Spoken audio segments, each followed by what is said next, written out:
Hello, it is time for the last of our 3 annual IRL videos, which we do, trying to make sure that I begin this tradition. I mean, this will be like, what, the 2nd or 3rd year that we've done this, sort of? But this tradition wherein we cover some clerical work at the start of the year, just get it done and over with, so that way we don't really have to do it ever again, at least until the next year. When we update these, but for the time being, just refer to the pre-existing ones.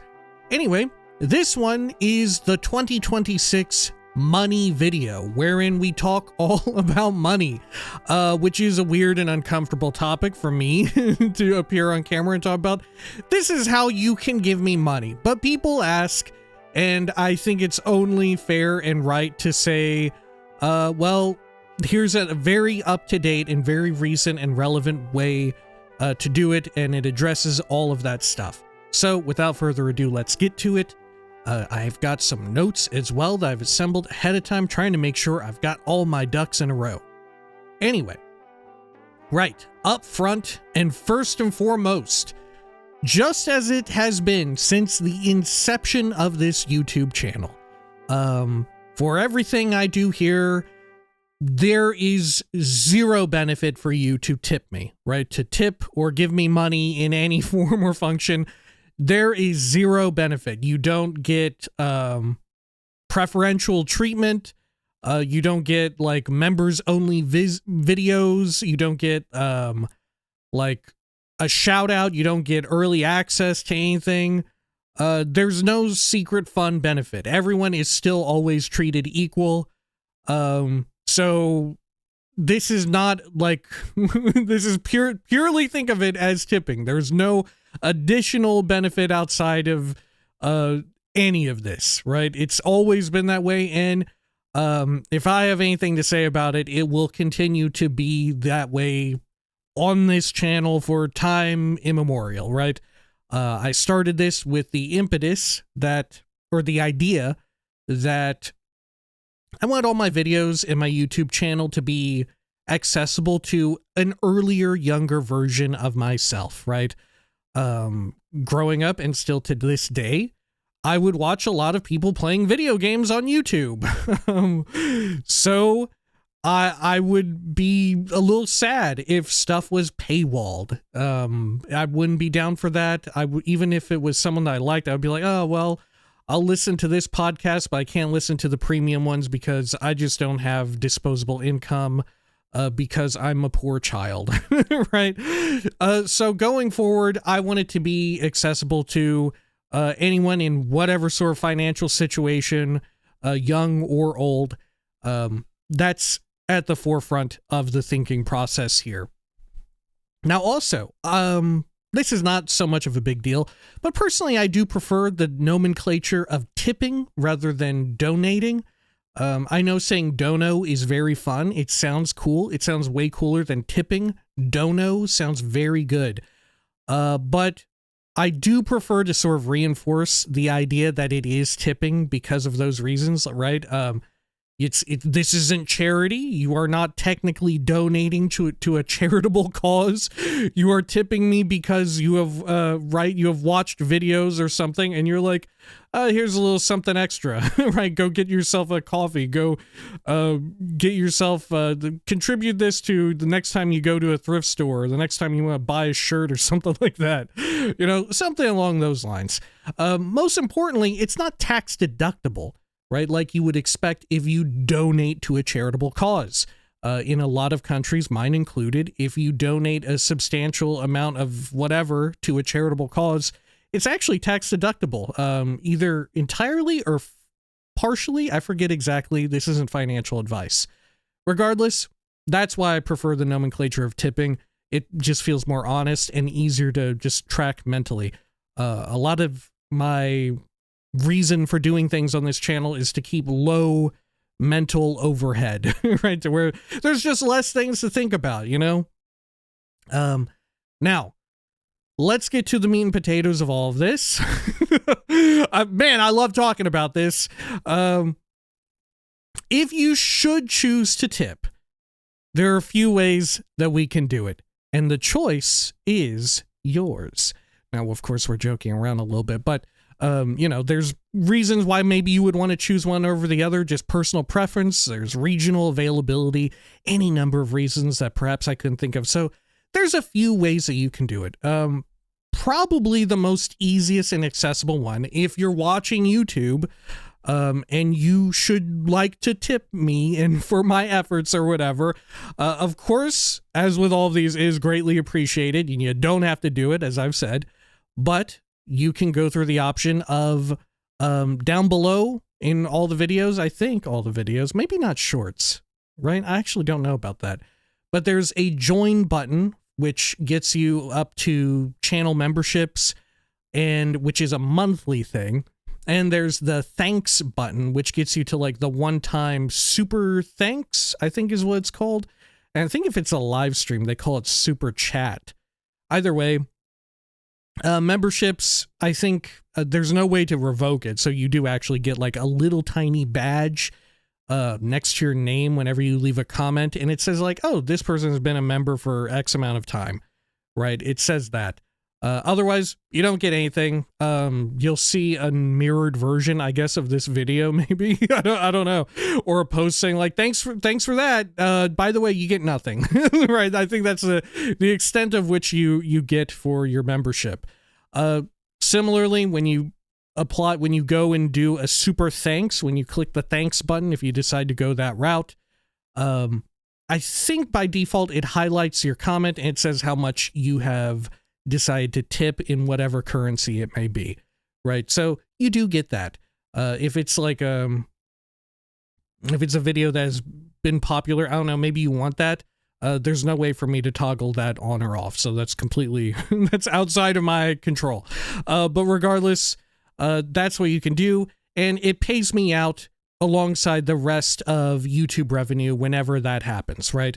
Whenever YouTube decides like, okay, it's time, here's your monthly check for your regular YouTube revenue, here you go, which is usually, am I allowed to say that? I think I'm allowed to say it. It's around like the 21st, yeah, the 21st, I think, of every month, if it's a business day. Otherwise it gets pushed back. Yeah, I think I'm allowed to say that. If I'm not allowed to say that, please don't tell on me.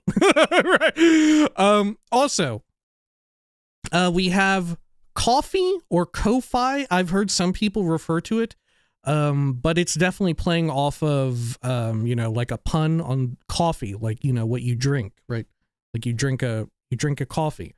On there, it's a one-time tip. It also has like, they've rolled out this new monthly optional thing, but I've never seen anyone do the monthly thing. When it comes to Ko-fi or coffee, I've only ever seen people use it for the one-time tip. Now, in that case, there is a 3 USD, United States dollar minimum. I don't know if that changes depending on your region. It may vary depending on your currency, but you can increase that from $3, from 3 United States dollars to higher if you desire. But it has that $3 minimum because the thinking is, it makes it easier on their fees for them, I think is the thinking. But the fun part of it is, oh, it's a $3 coffee. That's the idea. But it's a $3 minimum, or you could go higher, right? And that pays out via PayPal. So if you see on your statement at the end of the month, it would either be Ko-fi, or PayPal, right? Because that's what they use. And that pays out once you send that in, it pays out like pretty much immediately to my PayPal account, which then, you know, in 1 to 3 business days, you request that and all that good business. Anyway, finally, as far as like direct tipping is concerned, direct monetary payment is concerned. God, this feels horrible to talk about. I should just be like ironic with it, right? If you want to send me some of your hard-earned, cold hard cash, hit me up on Patreon. You can hit me up on Patreon, which of course is one that a lot of folks know about these days. That is the sort of monthly recurring payment. It used to be that it would only ever charge you at like the start or end of the month, but that's a relic of a bygone era. These days with Patreon, it's set up to where when you decide to sign up to someone's Patreon and give them money, it will do that recurring every month on that date. What happens if you do it on like the 31st and the next month doesn't have a 31st? I think it just does it on the 30th, you know, and so on and so forth. I think that's how it works. But yeah, now you can choose. I think this happened like the last 2 years, where you can actually elect like what day of the month it will happen. On our Patreon, there's a free tier. That way you can sign up and just see all of the Patreon posts very easily, I think. But once again, pretty much all of the things on there are just posts saying like, well, thanks for signing up, you get nothing, or a mirror of a video they've already seen here. Or I think I did do one video where when that payment stuff went through, I think I did a video on Patreon where I was just like, hey, just letting you know this happened, right? And that's pretty much the end all be all. There's nothing cool or amazing there. Like I said at the top, it's purely just out of the generosity of your heart and pocketbook, right? And don't feel, you know, as per usual, don't feel bad if you can't. I appreciate it either way. But you know, this is weird to talk about, right? This is why I only try to sincerely talk about this once a year. It's weird for me. Anyway, on Patreon, we have just one payment tier. We only do the one, which defaults to $1 So far, they have not, although inflation at least in this country has been pretty wild for a bit, they have not instituted and required me to send that up beyond $1 yet. I'm surprised they haven't. But so far it is $1. I assume that changes depending on your currency. But similar to like, for instance, coffee or whatever, you can change that. You can enter a custom amount if you want to give a custom amount. Some folks do, among the folks who do contribute and tip me via Patreon, there's folks who do the $1 and other folks who enter a custom amount. Similarly, if circumstances for you change, you can, of course, cancel it. You can dial up, you can dial down the amounts, right? The amount that you give on a monthly basis. No worries about that. Now, that pays me out, Patreon, it auto pays me out on, I think, the 5th or 7th, an early part of the month, right? Anyway, now that we've covered all of these different things, right? Trying to keep this a little bit quicker, but but Lord knows I love to run my damn mouth. If you do tip me money, let me make sure I've got this. I'm double checking my notes. All right. Whatever service you use will take a small percentage cut. I know that there are some folks who have written in asking me about like, well, what is the most favorable cut for you? Or is there a way in which I can give you a tip that doesn't have like a service fee on your end? Because it's not on your end, it's on my end that it happens. And well, let's address that, right? Let's address that. So the most favorable to me right now is through Ko-fi, followed closely by Patreon. I think that's as much as I can say without breaking TOS. I'm not sure if I can say more than that. But regardless, there are other services like Venmo or Zelle, or even things we were talking about earlier about charitable causes like GoFundMe, where they do not have service fees in that way. But however, because this is for work use, because you're tipping me for work, when I file my taxes, this is considered like my work income, and not private use. It's not like you're sending money to a friend because you got pizza or something like that. I cannot use those services for my work. So no matter what, it has to go through one of those services like that. The fee is kind of required in that way, just to keep everything above board so I don't get screwed over in the futures or whatever, right?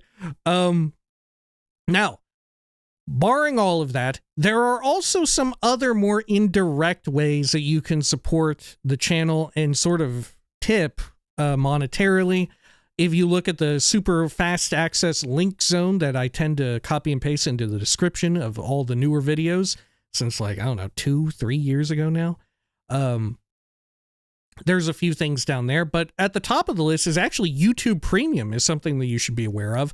I've had a few people write in asking about, well, do the people I watch on YouTube get really anything out of YouTube Premium? Because I have no idea. And I've also had, when sometimes I'll just off the cuff say that, yeah, we do, people will say, oh, that's good to know. Me personally, I actually get quite a bit from YouTube Premium. It's a very significant amount of the revenue that I personally get off of YouTube. That is because YouTube Premium gives a channel, a creator, or I guess an institution or whatever that is running the channel. In my case, it's me, an individual. It gives that person a cut based on watch time. And of course, we're a Let's Play channel, and even when I'm not doing Let's Plays, I'm just talking into a microphone, looking at a camera. They're pretty long videos, right? They're pretty long videos. Thus, the watch time is pretty decently high for this channel. Thus, I get a pretty decent chunk of YouTube Premium. It's pretty decent for me, right? I don't know how it compares to other channels. I would imagine if you make just like little quick skits that are like a minute to 5 minutes or whatever, you're probably not getting much of that. But that's not what I do, right? Something to bear in mind or to go forth and think about for future use elsewhere, I guess. But yeah, it does help me at least a pretty significant amount. Following that, we have a creator code for Epic Games. If you, for whatever reason, decide to use the Epic Games Store, personally, I would say just use whatever storefront is cheapest for you, right? That's what I do. If I see something is a little bit cheaper or there's like a special sale or whatever on one place, I don't really have any loyalties to one thing or the other, right? I know a lot of folks have this internal pull to have everything consolidated on Steam or whatever, but if there's a good sale on like GOG or whatever, or for instance, if there's a developer or whatever that, you know, when Cyberpunk 2077 came out, I didn't buy it on Steam. I bought it on GOG because that's owned by CD Projekt, so they get the full cut. You know, they get all of that rather than Steam taking its cut. But regardless, that's neither here nor there. My Epic Games creator code is Lyle, Lyle. I think it's all caps, but I'm not convinced it's actually case sensitive, but just in case, it's all caps, if you wonder. It's just Lyle. And that gives me whenever you buy something off of the Epic Games Store, or I think in Fortnite, if you use V-Bucks in Fortnite, or you buy a microtransaction, I think within Rocket League and maybe Fall Guys, I don't know. But anytime they prompt you for that, if you enter Lyle, I'll get a little chunk of change tossed my way, right? It's not the major, it's just a little something here and there. It's a pretty, in the grand scheme of things, it's a pretty minor source of income for me, but it's there nonetheless. It's not something that I necessarily count on. I'll put it that way, because it is, it's fairly minor. I'm not a Fortnite creator, right? We don't exactly do that. It comes in every once in a while, and sometimes it's like, oh, that's nice. That's cool. I almost forgot about that. Now, also, finally, I do also have a Proper Cloth referral code. This is not a sponsorship. I've not been sponsored by them. They do sponsorships. So, if you can make that happen, I would love to be. I know this is a video game channel, but that would be very cool if I got sponsored by Proper Cloth. I like them a lot. I have, yeah, right back here. You can probably see if you like this green one right here. At least it's hard to tell in the reflection of the camera, but I love to get shirts from them like once or twice a year. They're pretty expensive. But the quality, I think, is absolutely worth it. They're my favorite. You can really customize the details of everything.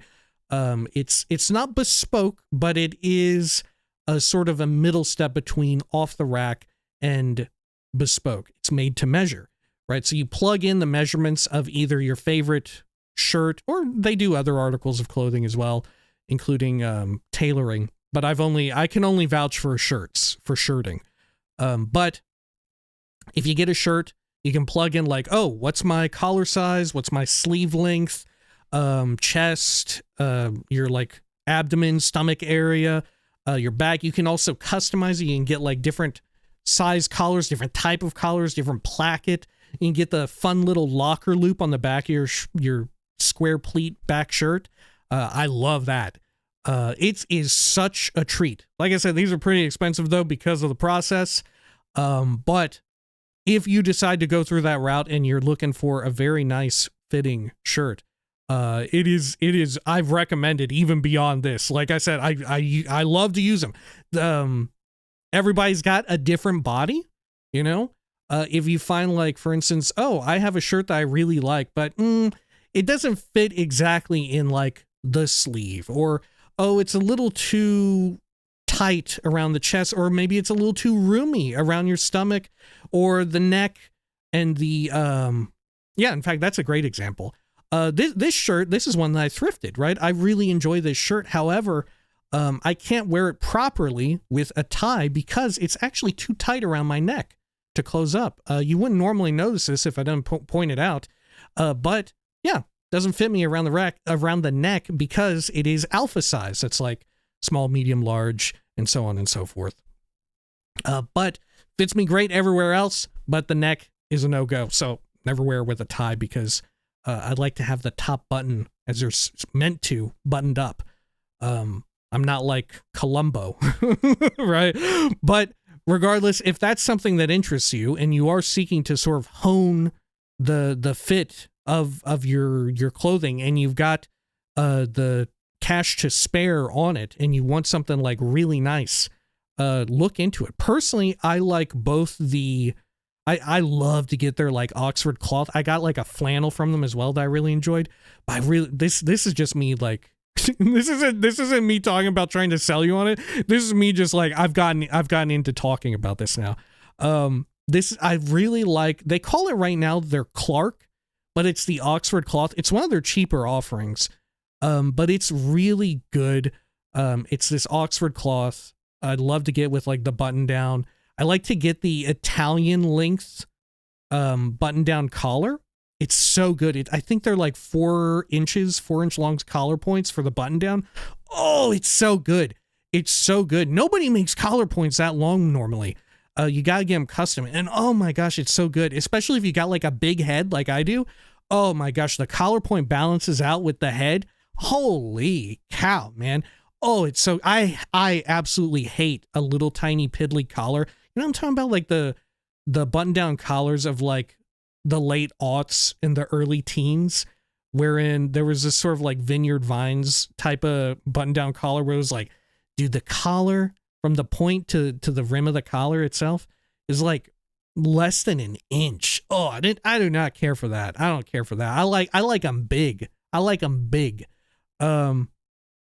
Sorry, I'm getting way off topic. I like the Clark Oxford cloth, and holy cow, if you want to dip in for some extra, and they do have some sales every now and again. They're very rare though.